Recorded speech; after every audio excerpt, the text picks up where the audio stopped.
Good evening and welcome this evening to our Bible study program here tonight on the online church, the Duck International Ministries Facebook page, broadcasting 6:30 Thursday night. Hallelujah. Now tonight is the introduction to our Bible study that we are going to conduct regularly on Thursday nights in English here on the Duck International Ministries Facebook page. And while we are giving the opportunity for everybody to tune in live, we are just sharing our message to our various platforms and groups, and we invite you to do exactly the same. So I give you the opportunity this evening to invite family, to invite friends, to share the message there to your Facebook timeline, as well as your WhatsApp status. So praise the name of the Lord for the opportunity that we do have to minister the gospel of the Lord Jesus Christ. And please do stay tuned. It's an interactive Bible study.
Good evening, everyone, and I do welcome you to our Bible study Thursday night here on the Duck International Ministries Facebook page. Now, we're going to conduct this year, this is our planning, regular Bible study. We're going to do it in Afrikaans and in English, and my slot will be in English Thursday nights, 6:30. Now, before we are going to get to the Bible study this evening, it's only an introduction. As from next Thursday, we will actively pursue and start with our Bible study. But just to give you some clarity, information, background, foundation regarding our Bible study, this is the purpose of tonight's service. But before we are going to get there, let's pray first. Heavenly Father, I do thank you for the opportunity that we do have to minister your word and to convey the message, the gospel, the good news of our Lord Jesus Christ, to encourage our brothers and sisters so that we can be taught from your word, the word of truth, your word that guides us to eternal life, Father, because it's only the truth that can set us free. Communion with the truth, Father, fellowship with the truth that can set us free. Just not just by knowing it by letter, but by doing it from heart, Father, and accepting it so that your word can, Father, grow in our hearts and we can become disciples and be disciple makers as well. Hallelujah.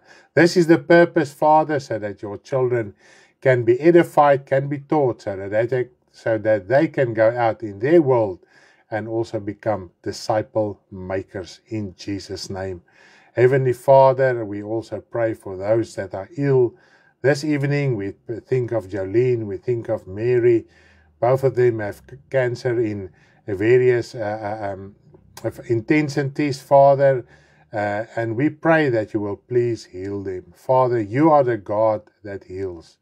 You send your Son, Jesus Christ, to open the door so that we can talk to you once again, Father, and that we can ask you for redemption. Whatever we need as your children here on earth, Father, the door is open through your Son, Jesus Christ, that we can ask you. And you are our loving Father who cares for us, who tends to our needs, who listens to our prayers, Father, who reach out according to your will in glory. In Jesus' mighty name. Father, we do pray for all the others that are ill and sick. And also this week, when the week work has started, and there's a lot of burdens on your children regarding their work situation, their temporal situation, their financial situation. And we do pray, Father, that you will please provide for them and carry them through in this time as well. In this time of need, we beg you, Father, in Jesus' name.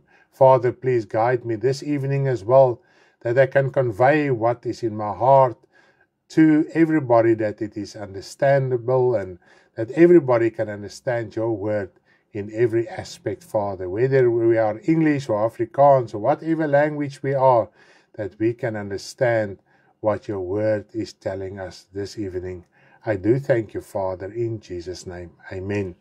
Yes, the major thing that we need to understand, as Jesus said, his sheep will acknowledge, will listen to his voice, and they will do what he has said. Not just listen to be entertained by his voice, but listen to do. And how do we listen? How do we know we are hearing the voice of the shepherd? Is by reading the word of God and understanding the truth thereof. And then you are listening, you are hearing the voice of the shepherd. Isn't that amazing? So everyone, every day, can hear the voice of the shepherd. Doesn't matter where you are.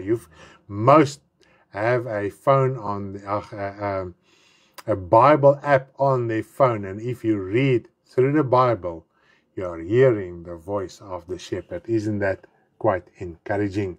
So this is the foundation of our Bible study as well. So we want to convey the truth, the truths that God has revealed to us through his word. It's not some funny revelations. We stick with the written word. I will never tell you I had a dream or a vision and God says this and it's contrary to God's words. I will never do that. God helped us in so many years so that we can understand that we need to attend to the voice of the shepherd, and that is through the written word.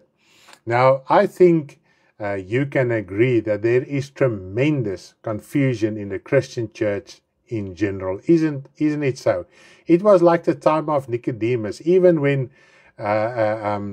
Jesus were before Pontius Pilate at his crucifixion. And Jesus said, I'm telling you the truth. And Pontius Pilate asked him, what is truth? So even as a governor, as a king of his time, he didn't know what was truth anymore. And why? Because at that time, there was a vast number of gods and divisions within the then Jewish faith. Because the Jewish faith were established by God to convey and portray the truth regarding God and walk according to that. But by the time that Jesus Christ was on earth, there were so many divisions within the Jewish community. Now this heathen king and ruler said, now what is truth? There's so many gods. You are divided in your religion. So what is truth? And isn't that a very popular question nowadays? How many times have you confronted people or people confronted you when you minister the gospel to them and ask you, are you the only one that has the truth? Everybody say they are ministering the truth, but what is truth? And now this is the purpose of this Bible study, is to clarify this problem so that we can bring stability to your personal spiritual life. And this is why we felt compelled to start this Bible study. I've already written this Bible study years ago, and we are going to use that Bible study as a tool, as a method, as a guideline, so that we can receive clarity regarding God's Word, and that you can have stability in your spiritual life. Okay. Now we are changing our services, our service times for this year. Our service times is different than from last year. Now this year it will be Tuesdays 6:30. That is at night. 6:30 evenings at 6:30 in Afrikaans. My wife is conducting the Bible study in Afrikaans, exactly as what I'm conducting in English. And then Thursday evenings at 6:30, it's the English Bible study. And then Sunday mornings, 8 o'clock is regular services. And there I will minister Afrikaans and English, depending on how the Lord leads me and how the message is in my heart. Now, also, we are still continuing with our Sunday evenings prayer meetings at 6 o'clock on our WhatsApp group call. That does not get broadcasted on Facebook or any other platform. You join with a group call, and so you can contribute to our prayer meeting, whether it's with a testimony or a song or a question you want to ask. We discuss that, but the main purpose is prayer. But if there's other stuff that needs to be clarified and somebody just wants to give a testimony, we also grant that as well. Praise the name of the Lord. It's quite exciting. Now I will explain later in detail exactly why we are doing all these changes, but I think you can get an idea why we are doing this. Now, before I outline our planning, I need to discuss something with you. Otherwise, we won't understand the purpose of our planning. Now, I believe you can agree that in the last few years, a flood of false doctrines, fables, philosophies, dreams, and fantasies increased in the Christian church, isn't so? I think you can agree with me. Churches has literally risen like mushrooms, isn't it so? All over the world, not just in South Africa. Now, this reminds me of what Peter said about heresy. Now, let us read 2 Peter 2, verse 1 up till verse 2. 2 Peter 2, verse 1 up till verse 2. But there were also false prophets among the people. Now he is referring to the past, okay? There were false prophets among the people. Now he's referring to Israel as well of the Old Testament, where false prophets came in and lured and tempted Israel to worship other gods. And as we are reading through the Old Testament, we can see that the majority of times Israel were busy with idol worship and not with God, all their kings and also the people at large. Now, even as there will be false teachers among you. Now, we sometimes don't want to hear this. We don't want to know this. And when we think of false teachers, we usually don't think of our pastor, minister, spiritual leader, or family member or friend that say they are a Christian. We tend to think of false teachers as somebody that we don't know. But it's actually shocking. We know, you will, as we are going through the Bible study, you will see there are more false teachers and apostles and preaching than you can comprehend. Now, who will secretly, that is by stealth.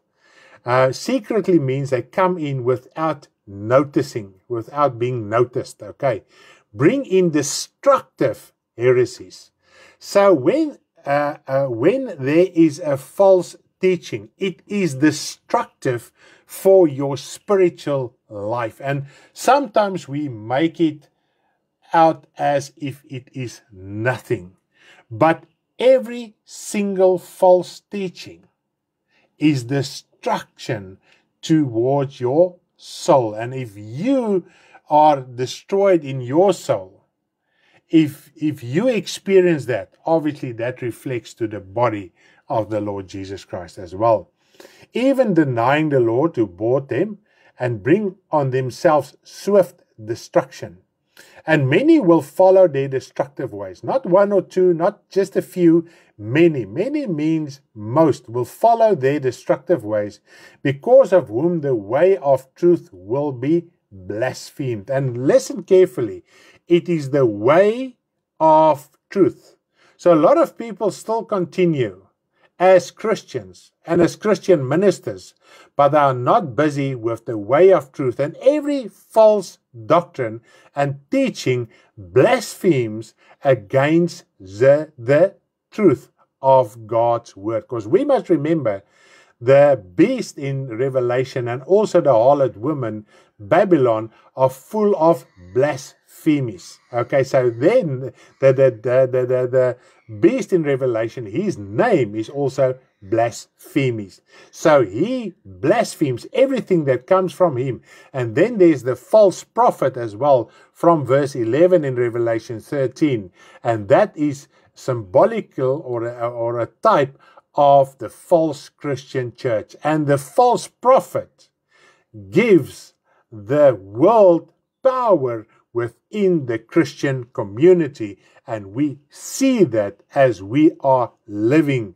And we can see already the fact that Peter, and we're going to run through a lot of scripture in our Bible study and tonight as well, that you will see how many of these heresies and false doctrines has already crept in the Christian world right from the beginning, the inception of the Christian faith. Okay, so it's not something new.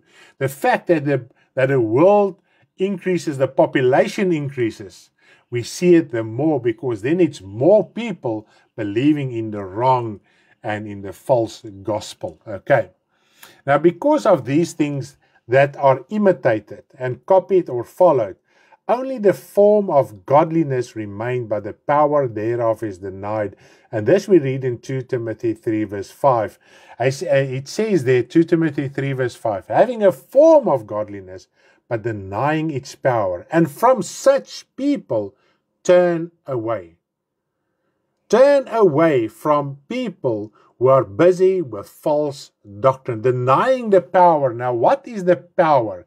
The power is the power of the power is the Spirit of God who convicts of sin, judgment, and righteousness. Now, you can read that in John 16 verse 8, where Jesus states that the Holy Spirit convicts of sin, righteousness, and judgment, and He convicts the whole world of that, including the child of God. The power of truth, that is the Spirit of truth, that should convict us, is no longer to be found. So if we are busy with false doctrine, we deny the Spirit of truth. We blaspheme against the truth with false doctrine. Now, when we read here in 2 Timothy 3 verses 7, we see how the truth gets rejected and the knowledge thereof. And this is what we find in the Christian church. It is as if the knowledge of the truth gets rejected. There are only certain scriptures and portions of scriptures that are ministered and preached, and the truth of the rest of the Bible gets denied. Always learning and never able to come to the knowledge of truth.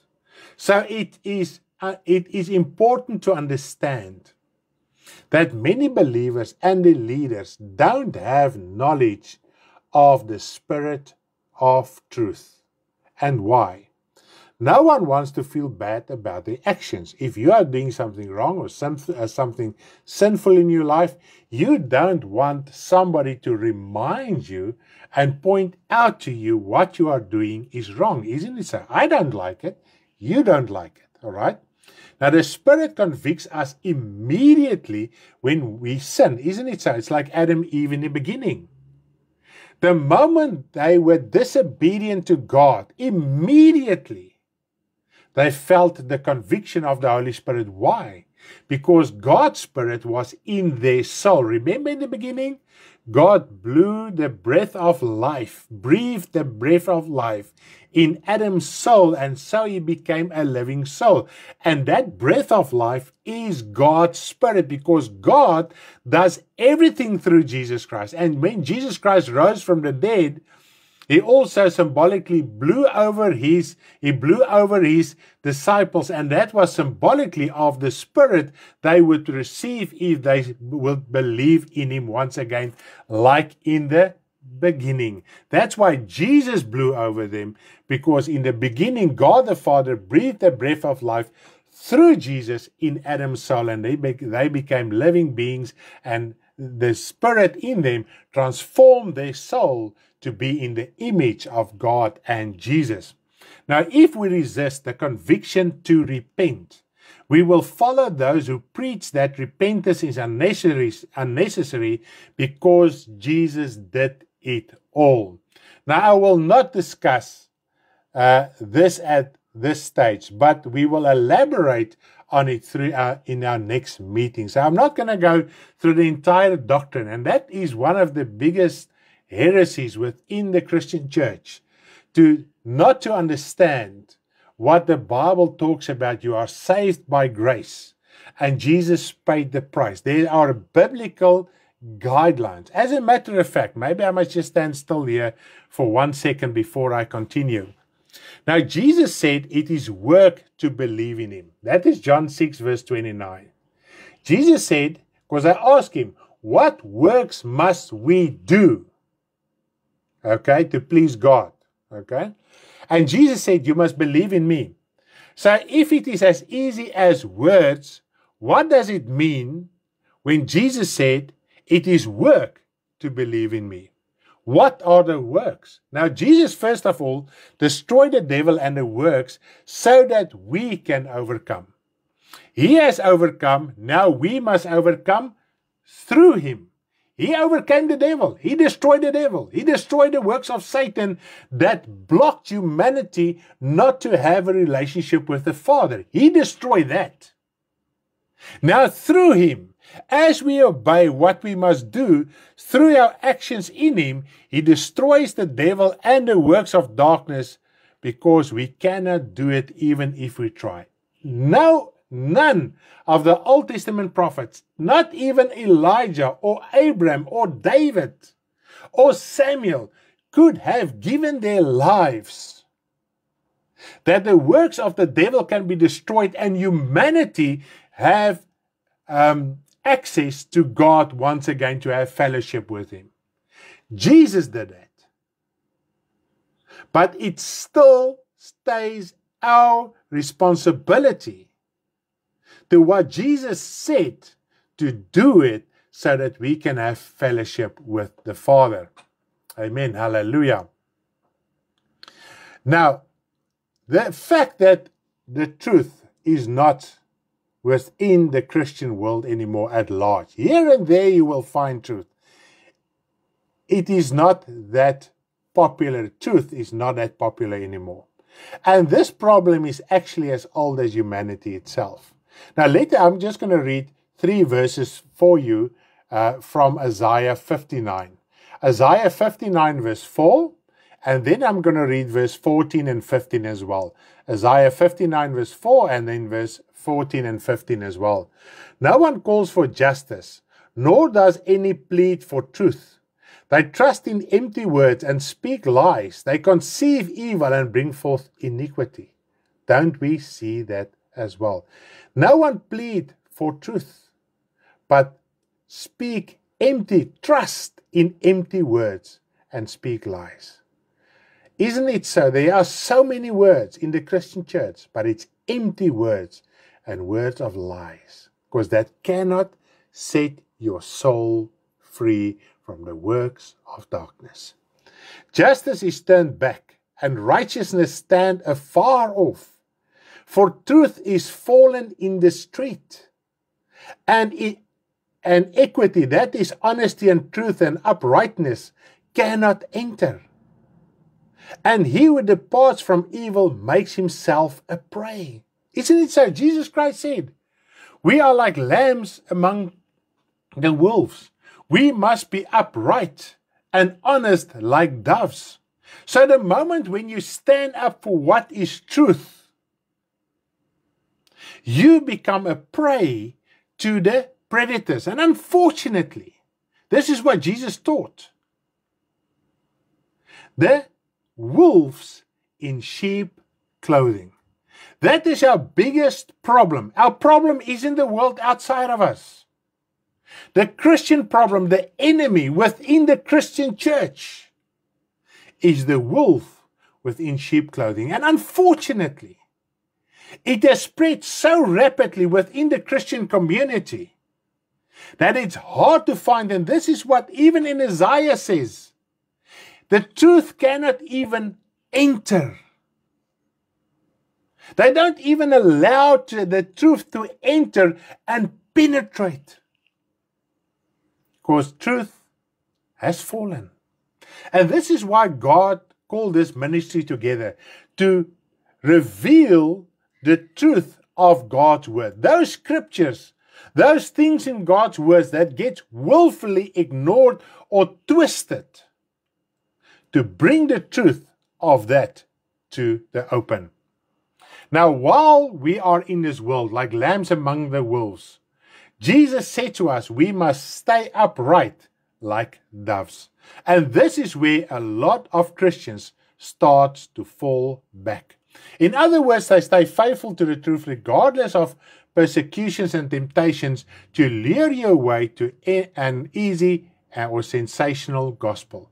So if you stay true and in the midst of persecution, you stay upright like this dove, then you resist the temptation to lure you away to an easy and sensational gospel. Isn't it so? And we are reminded, I've read a scripture in 2 Timothy 3 verse 5, turn from such people who preach and minister that gospel. But what do?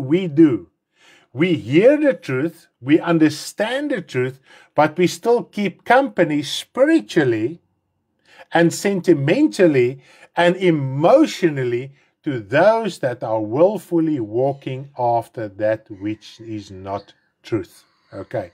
Because of the ongoing twisting of truth, only false, comforting words of wind remain, which constantly declare false peace and earthly blessings. I think we don't have to preach a lot about this. The Word of God says, when they call peace and safety, a sudden destruction will come upon them.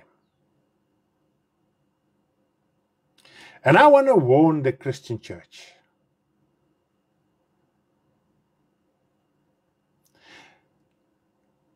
Christians get together in hordes, in tens of thousands, in stadiums, to pray for peace in this life, to pray for financial prosperity here. And it gets ministered that when you have this prosperity financially, you are in God's favor. And you have faith, which is completely contrary to the sound gospel. And I think more than once, we have seen proof where people came together that all of a sudden, even in the flesh that I want to exalt, the flesh that I want the prosperity thereof, gets destroyed. It didn't happen once. It didn't happen twice. I noticed this from the very first gathering together in stadiums and in places. How things has just gotten worse and worse in the flesh because they want peace in the flesh. They want prosperity in the flesh. That's what all that meetings is about. Nothing about the spiritual. They twist the spiritual so it boils down to the physical. And I think we have seen proof enough. God does not agree with that. So if you contribute to those kind of stuff, get away from it. Okay? Now, due to excessive self-promotion prophesying and false doctrines in the Christian church, the foundation of many must be laid over. And I remember I did street work, evangelism. I prayed for people. They got healed. I saw miracles with my own eyes. I ministered on platforms of churches. And then one day, one minister came across my path and he questioned one thing, and that was the Godhead, Father, Son, and the Holy Spirit. And I don't want to elaborate on it. We're still going to do that in a later Bible study because that's a little more in depth, okay? Because we first want to get certain foundations right before we're going to get there. And I thought to myself, Stanley, all these years, I can't remember how long was I serving the Lord, 10, 15 years, I don't know, 20 years. I said, Lord, is it everything I've done up till this point false, useless? And that gave me a wake-up call to understand what a word of God says. And as I was studying, it took me months and months and months, day and night, hour after hour, studying more than sleeping, without food, in what is where you're going to stay and live. And God opened His word to me. There was no internet and YouTube and preacher I could run to. I didn't even have airtime for a phone. Okay? I had to get down and start to read the Bible. And so I came across scriptures that get twisted or willfully get ignored. And this is what this Bible study is all about. Now, the foundation is Jesus Christ, but we must be careful how we build on it. We can boast we have accepted Christ, but we preach and live what we understand and believe. When we have a distorted view of the gospel, our foundation is jeopardized. So you might have started out with your spiritual rebirth. You might proclaim Jesus Christ with your mouth.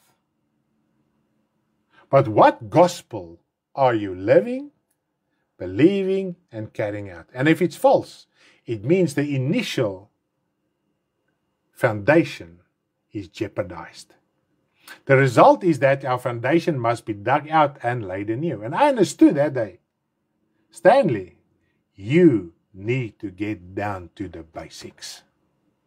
You need to root out and rip out and get rid of and start as if you just came to the Lord. This was a road of rooting out from that day for months and years after that. And as we are rooting out the one thing, God is revealing the next thing.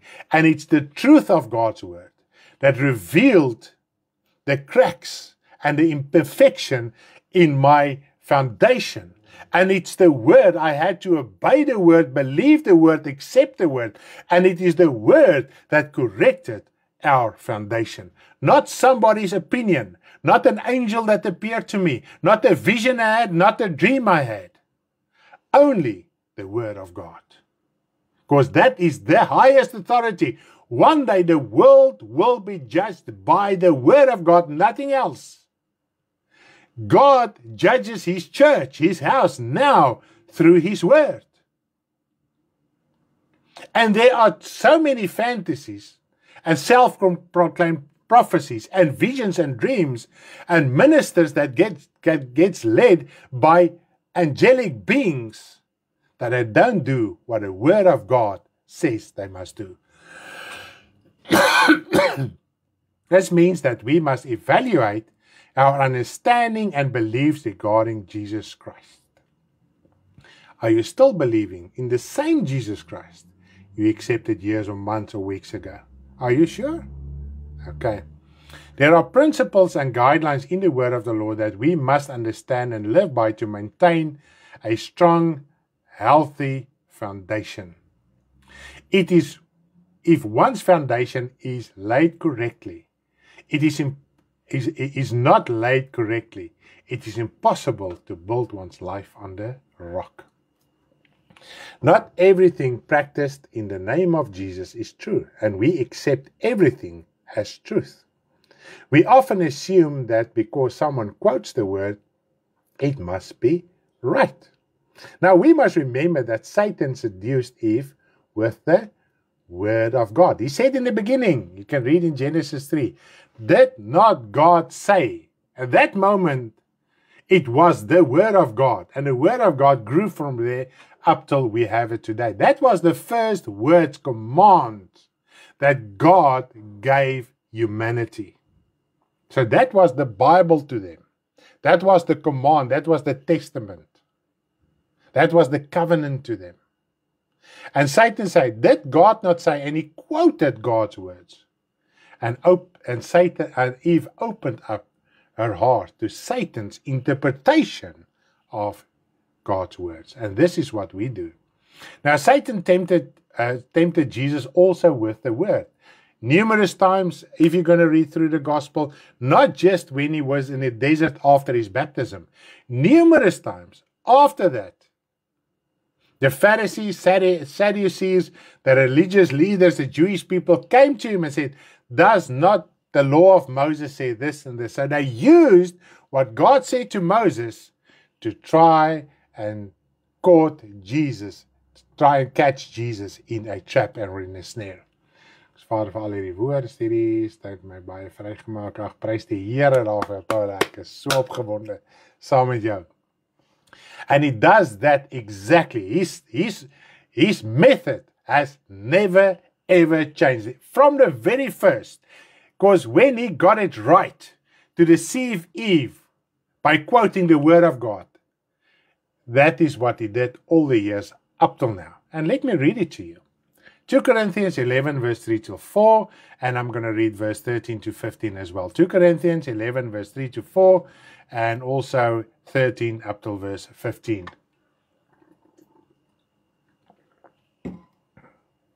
But I fear, lest somehow, as the serpent deceived Eve by his craftiness, lest somehow as the serpent. So now we know. That's why you have an Old Testament, so that you can understand how Satan has deceived Eve. And we have just established it by quoting the word of God to her. So as the same as thousands of years ago, is the same exactly today. Deceived Eve by his craftiness. So your minds may be corrupted from the simplicity that is in Christ. In other words, that dove mentality and nature that you must have in the time of deception and temptations. That is the purpose of Satan, is to steal that simplicity, that uprightness, that first love that you had. That's all he wants to do. He never said to Eve, you must blaspheme God and you must turn your back against God and you must hate God. He never said something like that. He just said, maybe it's not as God said. Okay? Isn't it the same that we get today? No, the Bible doesn't really say that, man. That is for someone else. That was for them. That is not for us. And it gets preached so much, and it's getting even more popular. A lot of scriptures, especially the New Testament, are ministered and explained it is not for us, it was only for them. But then in the same sermon, in the same discussion, they will always revert back to the Old Testament, which came in fulfillment. I'd rather do every single word, because that is the fulfillment of the Old Testament and New Testament, than reverting back to the Old Testament to do things of the Old Testament. But in the Old Testament, there was no mercy. God's wrath was there, and everyone went to hell. Doesn't matter how righteous you try to live. For he who comes preaches another Jesus, whom we have not preached, or if you have received a different spirit which you have not received, or a different gospel which you have not accepted, you may well put up with it.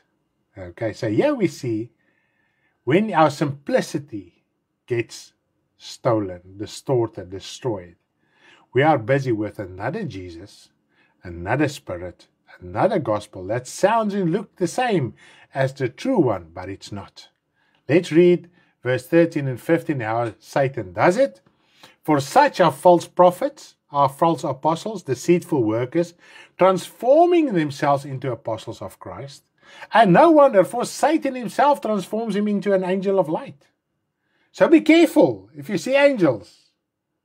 It might be the devil transforming him in an angel of light. And it's quite interesting. Most of the time, when people get led by angels, the angels say he is the angel Gabriel. Most of the times, okay? Therefore, it is no great thing if his ministers also transform themselves into ministers of righteousness, whose end will be according to their works. So Satan inspires people whose heart is open to him to convey a message to you to lure you away from the truth. Okay, the simplicity of the gospel of our Lord Jesus Christ. This is why the Bible should not be merely knowledge, but be alive by the Spirit through our actions. As Jesus Christ said, it is work to believe in what he said. Okay? We as children of the Lord must be sober and vigilant and test the spirits whether they are from God. And this we read in 1 John 4 verse 1. And I just want to read you 1 John 4 verse 6. We are of God. He who knows God hears us. He who is not of God does not hear us. By this we know the spirit of truth and the spirit of error. That is the spirit of the lie or deception. Because there is a spirit of truth and there is a spirit of error. And John wrote here to Christians. And he agreed with Peter, there will be false prophets among you. Paul wrote, the false prophets is among you. John wrote, the false prophets is among you through the lying, deceiving Antichrist spirit. Whether they knew of each other's letters at the time they wrote it, we don't know.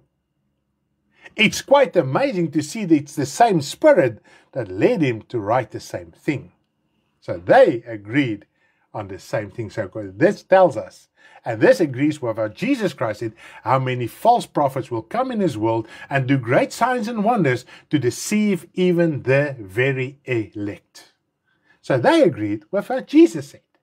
Okay? It's amazing. God's word, if you have the spirit of truth, I can tell you one thing. God will sustain you, and you will only receive from the word of God that is truth.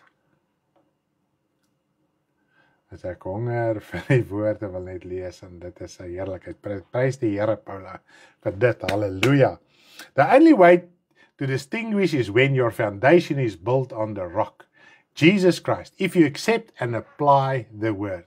Now, this is where the thing comes in. That a lot of people argue, but I have my life built on a rock. Jesus Christ, I accepted him. I've been baptized. Okay, there's an argument in itself. We're going to get to that as well. What is baptism, when, and etc., etc. What is the purpose thereof? Now, we thought it would be good to take this here to ensure that each of us has a foundation built on a rock, because foundations can be built on the sand. And this we read in Matthew 7 verse 26 and 27. Now, he's not talking about a sinner who's never accepted Jesus Christ. He's talking here about somebody who starts to believe, who starts their path with Christ. By the one built on the rock and the one built on the sand. But everyone who hears these sayings of mine and does not do them will be like a foolish man who built his house on the sand. Okay? And the rain descended, the floods came, and the winds blew and beat on the house, and it fell. And great was its fall. And we sometimes think only preaching. If I preach the word, then I'm building on the rock.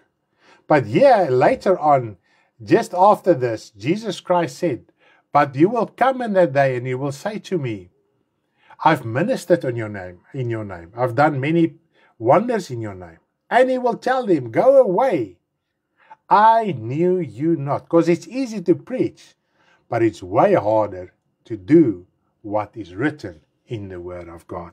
So even ministers can be lost if you read through Matthew 7 from verse 26.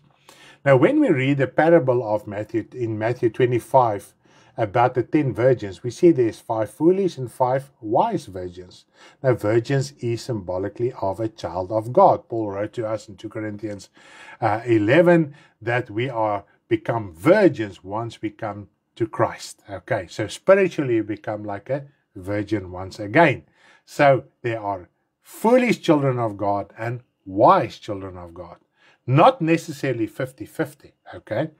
Now, foolish children of the Lord will be lost because they were not wise enough to make sure their lives are built on the rock.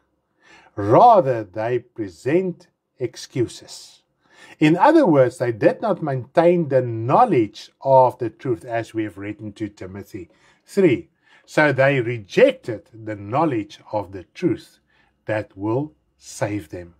Likewise, the foolish also build a house, but it is built on sand. At the second coming, the house will fall, and the fall will be great. So it will only be revealed at the second coming whose house was built on the rock and whose house was built on the sand. But if you judge yourself now, and you see in the Word of God, but I have problems, there are cracks in my spiritual life, in my foundation, and you correct it now, then the Lord will help you, and you will stand up once again, and you will walk the path, and then you will be saved, of course. Because we realize this tremendous problem, there is an urgency in our hearts, that's in my wife and myself, to help you identify problem areas and then correct or replace the foundation. And we must be willing to do it. If you just look at the parable of the virgins, the 10 wise and the 5 wise and the 5 foolish. The 5 foolish didn't have enough resources, and that is spiritual power, to encourage them and to help them to correct their lives. So we must dig in God's Word. We must make an active effort to spend time in the Word and in fellowship with the Lord, so that we can have the courage and the boldness when things present themselves and we see our cracks, we see our errors, we see the problem areas in our lives, that we can have spiritual power from God to correct that. A lot of people has fallen back so far that there is no more spiritual power in them left to correct what is wrong. Because we thought it would be helpful to offer an in-depth comprehensive Bible study on doctrine principles so that we can understand them correctly and convey them to others. So please stay tuned, follow all the way through, because Jesus Christ says that those that endure, we must be like an ox. An ox is not fast, but the ox is sure. And what he is doing for edification. He is doing it for nourishment. That is what the ox do. He's not running around headless. He has a purpose. And what he is doing is nourishment for others. Remember, a fruit tree does not bear fruit for itself. Okay? If you've ever heard it the first time, a fruit tree does not, that fruit is not for that tree. It is for others to enjoy. The tree, on the other hand, has to endure the harsh conditions so it can bear fruit, isn't it so? It must go through all the trials of nature and the sun and the water and everything that gets thrown at it. He uses that, all the elements around it, to bear that luscious fruit. Now, likewise, we bear fruit for others. We must work hard and endure to ensure we have good fruit to share with others. So our work is to believe in Christ, that fruit can come forth, that others around us can enjoy that fruit. Okay? And unfortunately, this is the gospel that gets preached in the Christian world nowadays, that fruit is for you, it's your blessing, it's yours. It is not yours, it's for others. We have changed our service time so that everyone who wants to can participate. Now, we know times are problematic. What is the perfect time for one may not be for the others. Okay, so we know time is a problem. You can tune in and participate when possible. Now, invite as many people as possible. Please share this Bible study. In so doing, you will also help others to receive also the knowledge of truth. And if you shared and somebody has watched the message through what you have shared, and they come to the knowledge of truth and even give their life to the Lord, you have a share in that soul. Okay? Amen. Hallelujah. Because the sower and the reaper are exactly the same. Now, for whom is this Bible study? First of all, is also to reach the sinner, so that he can make his life right with the Lord and start his foundation properly and his spiritual path properly. So if you have never given your life to the Lord and you feel compelled, you feel this energy and you want to talk to us about your spiritual life, please do so that we can guide you and help you, that you can start your spiritual life correctly. Okay? Now, without repentance, you have no relationship with the Lord, because only through repentance you become a child of God. Not every person in this world is a child of God. You only become a child of God, born of God, if you give your life to the Lord, you repent, so you receive the Holy Spirit. The Bible is inspired by the Holy Spirit, and without the Holy Spirit, you won't be able to understand what's going on in the Bible. That's why spiritual rebirth is of the utmost importance, and that will be our first lesson as well. But there are so many beautiful things regarding your spiritual rebirth. If you have already given your life to the Lord, even if you are a minister, even if you have been serving the Lord for years, if you can understand just your spiritual rebirth, you will pick up your responsibility, and it will be quite exciting to serve the Lord in spirit and truth. Because sometimes we gave our life to the Lord and we think to ourselves, what was it? And how many times have you doubted about your spiritual rebirth? Now, if you can understand all the facets and elements regarding spiritual rebirth, then your foundation will be sure regarding that. And then the next one is the water baptism. Then you start to build your foundation correctly, because now you have surety, and then you will have surety of the baptism, the Holy Spirit gifts, etc., etc., etc., etc. So there's a lot of things that we're going to talk about, so that you can have surety in every aspect of your life, that your foundation has no cracks at all. Okay. So even if you are a minister or a cell leader, please do join us and follow us, so that you can lay your foundation correctly. And where it needs to be rooted out, do so. Because this year will be a year of rooting out, building up, so that we can follow the Lord, and that He can use us constructively within His kingdom. Hallelujah. Because the warning is there in Matthew 7 from verse 21 up till verse 23, that even if you are a minister, you can be lost. You can minister the word. You can do miracles in the name of Jesus Christ, and you can still be lost. So make sure that all facets of your life are correct, and that you also teach it to others. Now, many go with the flow and talk like the majority, but you know something is not right. No matter how hard you try, you just can't put your finger on it. Isn't it so? Many times you will say, there's something wrong. I don't know what it is, but there's something wrong. But if you can have surety regarding certain things, then you will stand firm, and also your testimony will have authority. Now, as a child of God whose heart is circumcised and have received the Spirit always confirms the truth.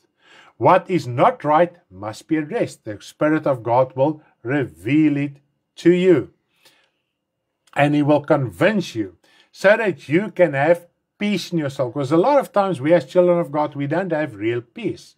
We pray, we attend church service, we try to do our best to live the correct life. But in certain areas, there's just no peace. There's no certainty, especially when you get confronted with certain doctrines. It's as if that turmoil and unrest starts once again. And you think to yourself, oh, what is the use of serving the Lord? Sometimes you will feel that you've fallen back completely. But if you have certainty from the Word of God, then even if that emotions come and that preachings, that winds of preachings comes and that waves of preachings comes of false doctrine, you will stand firm. Amen. Hallelujah. Now remember, God uses his ministers to convey the truth as well. And the early ministers were the apostles and New Testament writers. And this is quite amazing. And they were inspired by the Holy Spirit. Why? Because they lived the life. They believed in Christ, and if you believe in something, you believe in Christ, you must do as he said. Okay, that is proof that you believe in him. Now, we must explain that this is now our responsibility, our duty. We must explain and teach the truth regarding the written word. That is to remind us of the word of God that God revealed to them. Okay. Otherwise, we can become hardened and turn our back against the truth and follow the wrong path. It is not pleasant to realize that your foundation is not sound, and you may initially resist acknowledging it. And I can tell you, rather start over now, because there's an eternal life waiting. I don't want to gamble with my eternal life. I want to be sure. I want to be certain. What I believe is correct, so that I can have eternal life, that my preaching wasn't in vain and I spent eternity in hellfire. I don't want that. As a minister and preacher, I don't want that. And I often get that wake-up call. Stanley, how is your life? You preach, but how is your life? When your foundation needs corrected, you no longer know how to speak and pray. Isn't it so? The moment you understand certain things is wrong in your life, that's what you have learned in the past. All of a sudden, you don't know how to talk, how to speak, or how to pray. Isn't it so? Now, there's a lot of things that we're going to address. I'm just going to name a few of them. For instance, like the pleading of the blood of Jesus Christ. Maybe you've done it for years, or bind the devil and cast out the devil here and cleanse houses physically and cast out demons, etc. We're going to show you biblically whether it's correct or not. Okay? Because everything that is contrary to God's word is adding a lie to the word of God. And when we add a lie, we take away the truth. Now, a lot of people pray to Jesus and to the Holy Spirit. Now, this is only one aspect to pray incorrectly, because we do teach on that as well, how to pray correctly. Okay, it's very, very important. A lot of times you are sincere, but you pray to Jesus and to the Holy Spirit, ask them and angels, and you don't get, and it is as if there's a ceiling above your prayer, as a lot of people are saying. God doesn't listen to them. God does not listen to prayer that is not according to his will. And this is it's not a type of words that you use. We must understand to whom we are praying. We are praying to the Father through Jesus Christ, and that's our only instructions that we received. There's no instruction to talk directly to the Holy Spirit. You can acknowledge the Holy Spirit and give honor to the Holy Spirit by saying it is the works of the Holy Spirit. It is the power of the Holy Spirit. But we are not to ask God's Spirit. Okay. But there is quite an intense doctrine that we need to sort out with you. And if you want to be correct, or if you want to ask something to us afterwards and clarify certain things, you're most welcome to contact us. Rather be corrected now than be in hellfire. That is fact. Anointing is also a big part, is also big out there. Yes, the anointing, few understand what anointing really entails biblically. Now, if you understand correctly according to the word, you no longer know what to pray. And now you must relearn to pray. I remember the first time when I read in the Bible how really to pray. Almost for a year, I didn't know how to pray. Then I got that sorted out in my life, and I got certainty about that. And then there's a lot of other things, cliches and things that are portrayed in the gospel as if it is the word of God that I was praying and even talking. And as you are growing spiritually, except the one thing, God's Spirit brings to you attention the next thing that is not correct. And then you must sort it out according to that. You won't go further. God won't go further from that point. If you've got a 1 point right, and then you will grow spiritually, and God's Spirit will convict you and bring to your attention, but this is also incorrect.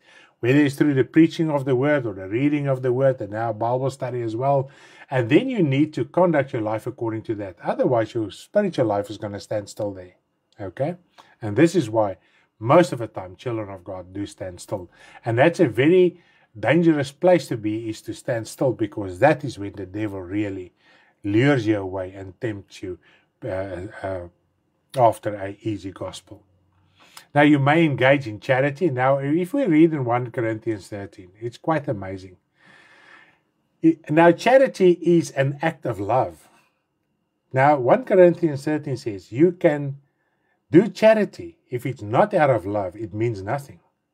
You can give your life over to be burnt, to be sacrificed. You can pay the price and give up a lot of things for the sake of the gospel. If it's not in love, it profits you nothing. In other words, you won't enter into eternal life, because our profit is our eternal reward. That is our profit. Nothing here on earth. So even by doing a deed of love can be not in love, and then you can be lost. So we're going to talk through these things and show you biblically what it means, so that you can correct that as well in your spiritual life. Isn't that amazing to understand it? Now, what is the principle of love? And I'm going to conclude that this evening with this. 2 John verse 1 verse 6. 2 John 1 verse 6. This is love. So this is the definition of love. 1 Corinthians 13 outlines a lot of the aspects. Now, this is love, that we walk according to his commandments. This is the commandment, that as you have heard from the beginning, you should walk in it. From the beginning, we must walk according to the commandments God laid out. So if you do charity contrary to what God describes in his word, then you are not doing it out of love, out of God's love.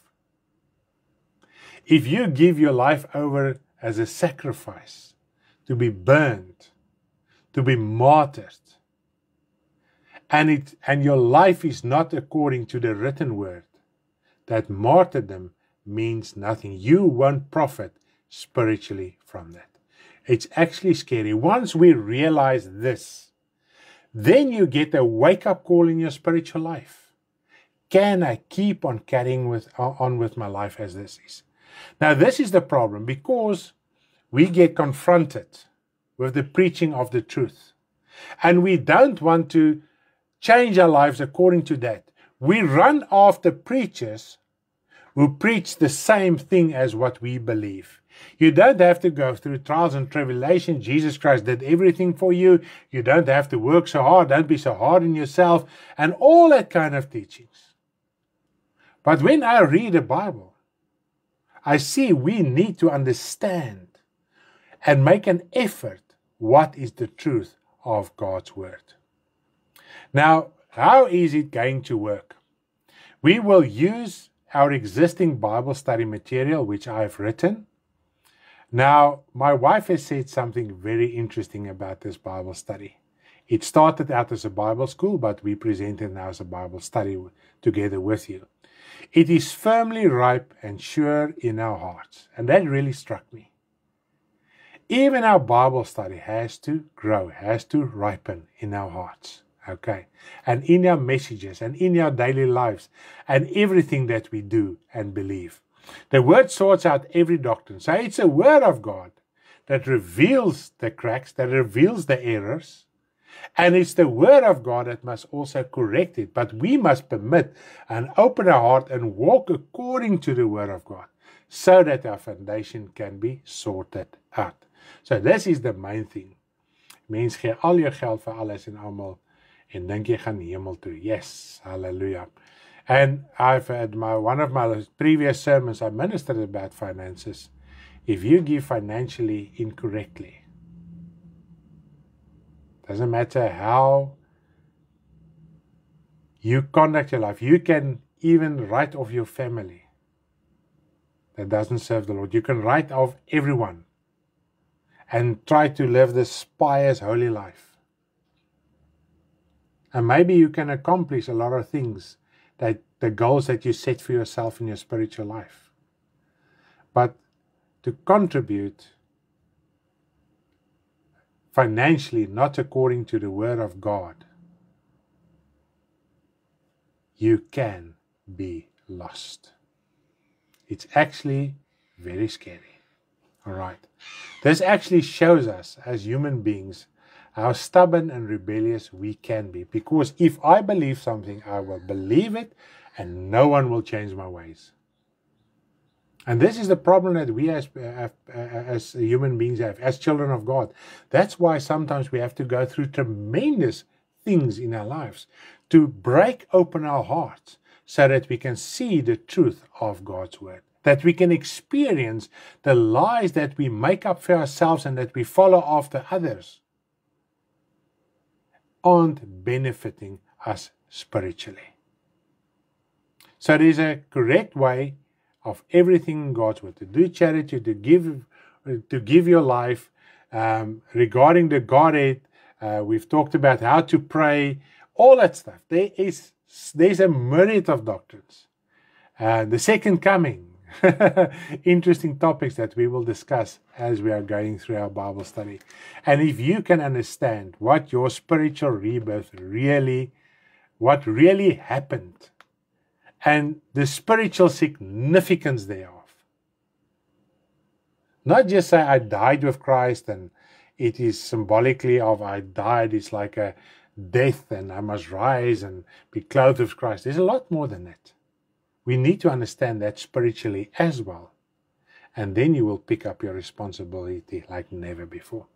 So I do thank you that you were tuned in, and please do send us your WhatsApp number or email address so that we can send you the Bible study in advance before next Thursday, Afrikaans people before Tuesday, so that you can receive your material and start reading through it so that you can prepare your heart for what we are busy doing. Hallelujah. Because if you want to go to heaven, if you have taken up your responsibility and serious about your spiritual life, then I think we need to get serious in every aspect of our spiritual life as well.